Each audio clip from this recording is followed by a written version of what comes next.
C'est la nouvelle tendance qui séduit les machistes sur les réseaux sociaux. La Pilate Girl, comprenez la femme qui fait du pilate. Pourquoi? Parce que selon ces hommes, le pilate, c'est un sport de femme qui ne fait pas prendre trop de masse, mais qui permet tout de même de s'entretenir.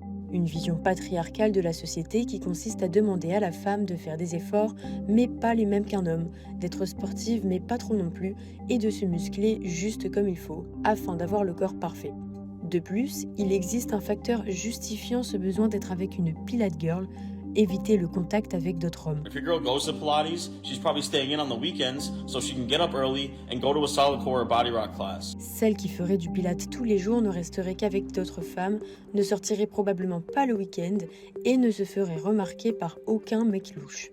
La salle de sport incarnerait par exemple l'un des pires endroits pour ces femmes, toujours selon la philosophie de ces hommes. Mais alors concrètement, qu'est-ce qui se cache derrière ces courants de pensée? Eh bien, ce sont des idées émanant du mouvement masculiniste qui vise à enfermer la femme dans une case conçue pour elle.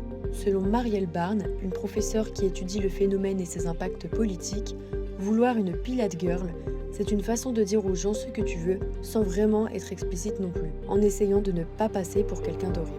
Cette tendance pourrait bien nous faire revenir en arrière puisque ces femmes sont de plus en plus considérées comme des tradwives, autrement dit, des femmes traditionnelles, mouvement qui prône le retour de la femme mariée et mère au foyer.